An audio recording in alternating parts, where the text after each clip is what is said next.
Hello प्यारे बच्चों, नमस्कार। मैं मनीष कुमार यादव अपने YouTube channel Manish Yadav study में आपका स्वागत है। आज आप पढ़ेंगे 10th क्लास का राजीव प्रकाशन का मैथमेटिक्स, जिसकी एक्सरसाइज है 3.1, जिसका नाम है दो चर वाले रैखिक समीकरण युग्म। तो देखिए, दो चर वाले रैखिक समीकरण युग्म का एक सामान्य रूप होता है। आप देखिए, पहले समझते हैं कि दो चर का मतलब क्या होता है। जिनमें दो चर राशियां होती है एक्स और वाई जेड भी हो सकता है, ए बी भी हो सकती है, ठीक है। अब एक रैखिक का मतलब होता है जिनकी उच्चतम घात एक हो, ठीक है। समीकरण युग्म का मतलब होता है कि समीकरण जो भी होगा वो जोड़े से होगा, युग्म से होगा, ठीक है। तो जैसे a1x plus b1y plus c1 बराबर 0। और दूसरा समीकरण होगा a2x plus b2y plus c2 बराबर 0। ये समीकरण का युग्म है, ओके। अब देखिए, यहाँ a1 b1 c1 जो दी हुई है, यहाँ इसका मतलब है कि यहाँ पर कोई संख्या है। ऐसे नीचे वाले समीकरण में भी a2 b2 और c2 का मतलब भी यही है कि यहाँ भी कोई संख्याएं, कोई ना कोई संख्याएं होगी, ठीक है। अब देखिए, अब दो चर वाले देखिए समीकरण युग्म हमें बनाना है, तो इनके 3 ग्राफ होते हैं। उन ग्राफ के माध्यम से आपको समझाएंगे, ठीक है। तो देखिए, ग्राफ है आपके, मान लीजिए एक तो ये ग्राफ है, ठीक है। दूसरा है एक रेखा है, इसके ऊपर भी एक रेखा है, ठीक है। और तीसरा ग्राफ ये है कि दो रेखाएं जो एक दूसरे के समांतर है। अब इसका मतलब समझे आप कि पहले देखिए, पहले हम कौन से लेते हैं, ये पहला है, ये दूसरा है, ये तीसरी रेखा है। हम ग्राफ खींच लिए हैं। अब इन ग्राफों के माध्यम से आप समझेंगे कि ये दो रेखाएं जिनका समीकरण हम नाम देते भाई a1x b1y प्लस c1 बराबर 0। और दूसरा समीकरण है, मान लीजिए a2x plus b2y plus c2 बराबर 0। ये दो समीकरण है, ठीक है। इन समीकरणों के माध्यम से आपको समझाएंगे कि ये दो रेखाएं एक दूसरे को प्रतिच्छेद कर रही हैं। क्या कर रही हैं? प्रतिच्छेद कर रही है, केवल एक बिंदु को प्रतिच्छेद कर रही है। तो इसका मतलब हुआ कि ये दो रेखाएं जो है एक एक बिंदु पर क्या कर रही है? प्रतिच्छेद कर रही है। क्या कर रही है? प्रतिच्छेद। तो यही क्या? प्रतिच्छेद रेखाएं, ठीक है। अब दूसरा ग्राफ के माध्यम समझिए कि एक रेखा जस्ट इसके ऊपर हो। कैसी हो? ऊपर हो, तो इसको हम कहते हैं संपाती रेखाएं। क्या कहेंगे इसको भाई? इसको कहेंगे हम संपाती रेखाएं, ठीक है। तीसरे ग्राफ में समझिए कि ये दोनों रेखाएं एक दूसरे क्या हैं? समांतर हैं। तो ये रेखाएं क्या कहलाएंगी? समांतर रेखाएं कहलाएंगी। क्या कहलाएंगी? समांतर रेखाएं, ठीक है, समझ गए। अब दूसरा पॉइंट है कि ये दोनों रेखाएं कितने बिंदु पर प्रतिच्छेद करती हैं। तो आप देख रहे हैं कि ये दोनों रेखाएं एक ही बिंदु पर प्रतिच्छेद कर रही है। केवल कितने बिंदु पर भाई? केवल एक बिंदु पर, ठीक है। अब इस रेखा को देखिए, ये रेखा इस रेखा को अनंत बिंदुओं पर प्रतिच्छेद करती हुई जा रही है। अनंत का मतलब कोई इसकी सीमा नहीं है, ठीक है।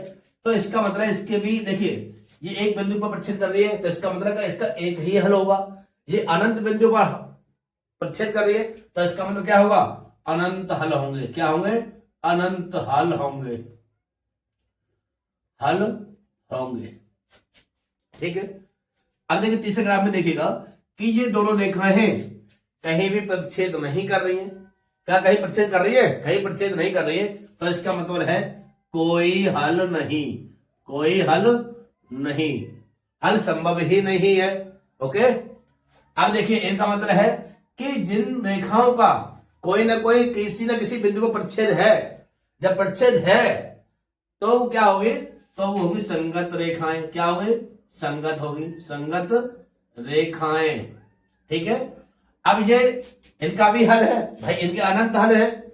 तब इनका अनंत हल है, तो इसका मतलब ये भी संगत है, संगत रेखाएं। इनका कोई हल नहीं है, तो ये क्या हो जाएगा, असंगत रेखाएं। क्या हो जाएंगे, असंगत रेखाएं। ओके, अब मैं आपको सवाल के माध्यम से समझाऊंगा कि कौन सी रेखा समांतर है, कौन सी संपाती है, कौन सी समांतर है। ठीक है, मैं इन तीनों पॉइंटों को मैं आपको फिर से सवाल के माध्यम से समझाऊंगा, तो इसको आप नोट कर लीजिए। ओके, अब देखिएगा, इस प्रश्नावली का पहला क्वेश्चन है, तो सिद्ध करें कि सी का ऐसा मान है जिसके लिए निकाय सी एक्स प्लस 3y बराबर सी माइनस 3 12x प्लस सी वाई बराबर सी के अनंत अनेक हल होते हैं, इस मान को ज्ञात करें। तो इस मान को हमें ज्ञात करना है कि निकाय इसका कैसा है, कैसा होना चाहिए। तो हम देखिए समीकरण के माध्यम से आपको समझाएंगे। तो समीकरण क्या दिया है, तो देखो सी एक्स प्लस 3y बराबर सी माइनस 3। अब देखिए इसको पहले हम पक्षांतर कर लेते हैं, सी एक्स प्लस 3y माइनस सी माइनस 3 बराबर 0, समीकरण नंबर 1। ओके, अब इस समीकरण की हम तुलना करते हैं। एक समीकरण का व्यापक रूप होता है, उस व्यापक रूप के माध्यम से इस समीकरण की तुलना कर हमें a1 b1 और c1 का मान निकालना है। तो देखिए समीकरण 1 से हम तुलना करते हैं, समीकरण 1 से a1x plus b1y plus c1 बराबर 0 से तुलना करने पर, तो देखिए यहां से देखिए हमें a1 और b1 और c1 के मान क्या मिलेंगे। तो देखो ये x के गुणांक है, ये भी x के गुणांक है, तो a1 बराबर क्या मिलेगा हमें c, b1 बराबर 3 और c1 बराबर माइनस c माइनस के 3। ओके, इसी प्रकार हमें समीकरण 2 से भी तुलना करके a2 b2 c2 का मान निकालना है। तो देखिए समीकरण 2 देखिएगा, ये देखिए 12x प्लस सी वाई माइनस सी, ये बराबर सी रखा है, सी को हम इधर पसंद कर लेते हैं। तो देखिए 12x प्लस सी वाई माइनस सी बराबर 0, समीकरण नंबर 2। अब समीकरण दूसरे की भी हमें तुलना करके a2 b2 और c2 का मान निकालना है। तो देखिए समीकरण 2 से हम तुलना करते हैं, समीकरण 2 से, तो a2 और b2 का मान क्या होगा। अब देखिए a2x plus b2y plus c2 बराबर 0 से तुलना करने पर, ठीक है, तो देखिए क्या मिलेगा मान भाई, a2 बराबर 12, b2 बराबर c और c2 बराबर माइनस के c। ओके, अब हमें क्या निकालना है, हमें निकालना है a1 बाई a2। तो a1 का मान कितना भाई, a1 का मान हमारा कितना है, c है, और a2 का मान कितना है 12। ठीक है, अब निकालना है b1 बाई b2। तो b1 कितना है, b1 है हमारे पास 3 और b2 आपका c। अब क्या निकालना है c1 बाई c2। तो c1 कितना है माइनस c माइनस 3 और माइनस के c। ठीक है, अब यहां से हमें c का मान निकालना है। तो c का मान निकालना है, इसका मतलब है अनंत हल होंगे। जब अनंत हल होंगे तो एक दूसरे के बराबर होंगे। क्या होंगे भाई, देखिए तब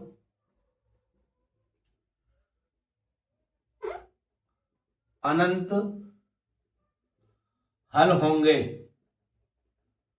तब a1 बाई a2 बराबर b1 बाई b2 बराबर c1 बाई c2।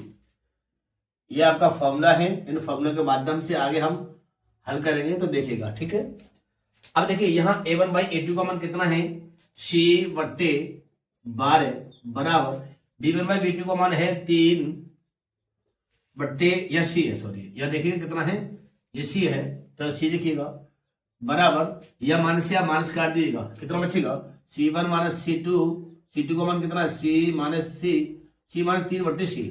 ठीक है, अब ये एक दूसरे के बराबर है। जब एक दूसरे के बराबर है तो हम इनको आपस में बराबर रख सकते हैं, ऐसे क्रॉस कर लीजिएगा।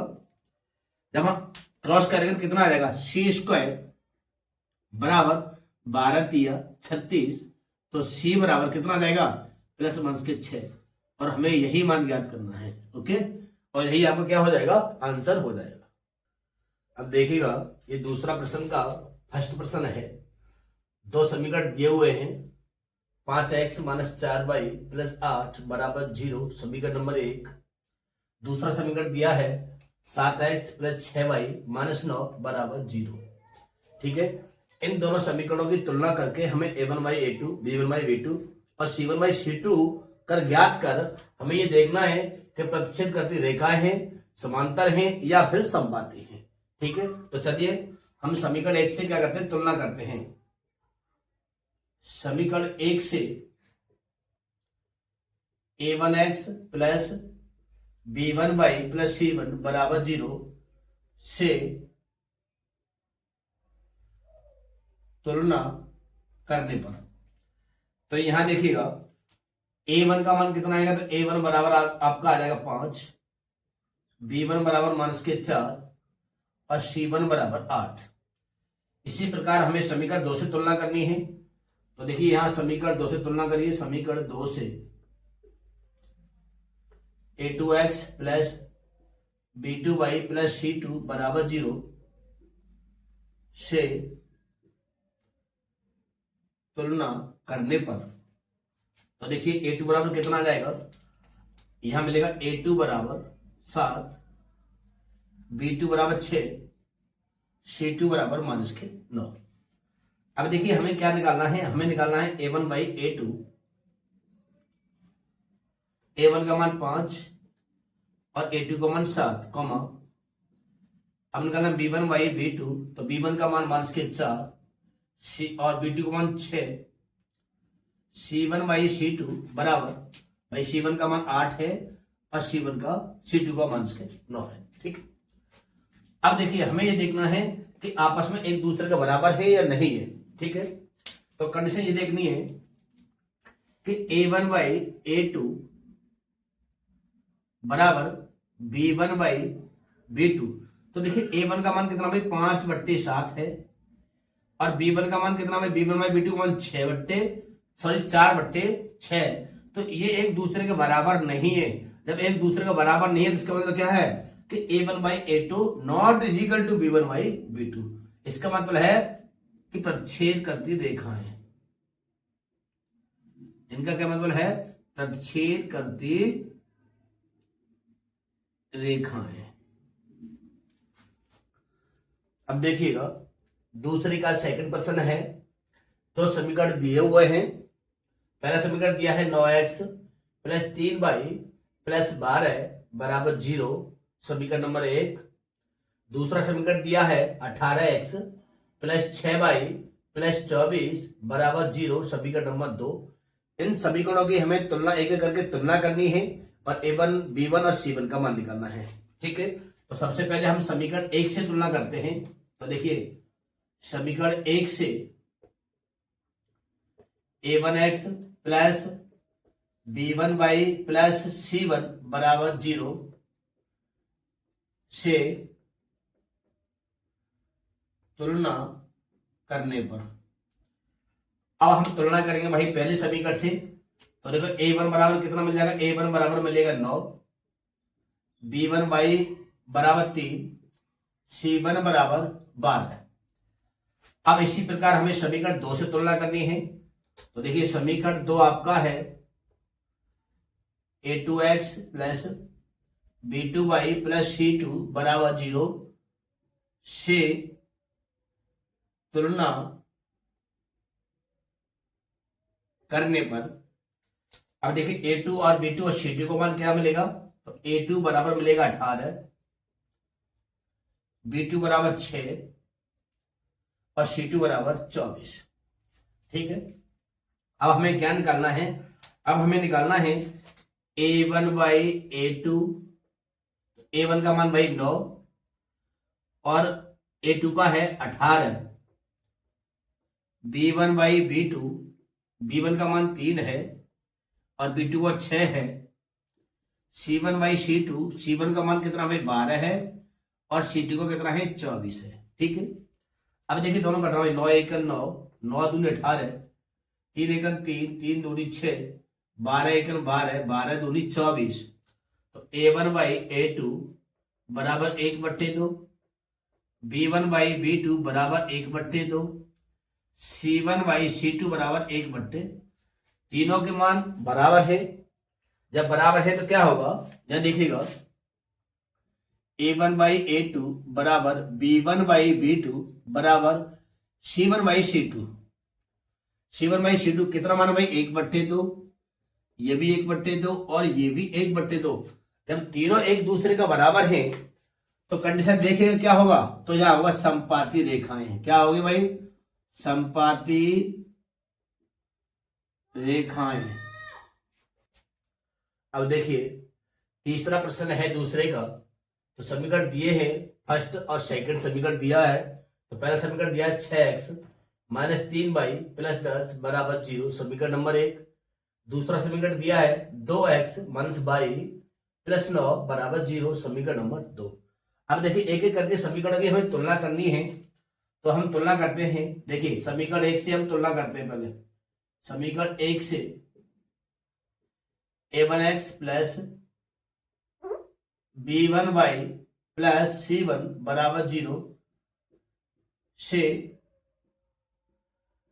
तुलना करने पर, तो देखिए a1 का मान कितना मिलेगा, यहां देखिएगा, यहां a1 का मान मिलेगा 6, b1 बराबर -3 और c1 बराबर 10।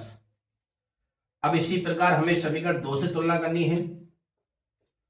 तो देखिए समीकरण 2 से a2x + b2y + c2 बराबर 0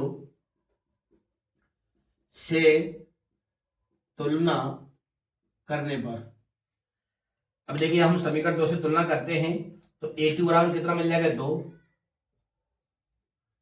और b2 बराबर ये y है, तो यहां केवल कितना मिलेगा, -1, और c2 बराबर 9। ठीक है, अब देखिए हमें क्या निकालना है, अब हमें निकालना है a1/a2 बराबर, a1 का मान कितना भाई 6 और a2 का मान 2, b1/b2, b1 का मान -3 और b2 का मान -1, c1/c2 बराबर c1 का मान 10 और c2 का 9 है। ठीक है, अब देखिए काटिएगा, 2 तिया 6, 1 तिया 3, तो a1/a2 बराबर b1/b2 बराबर c1/c2।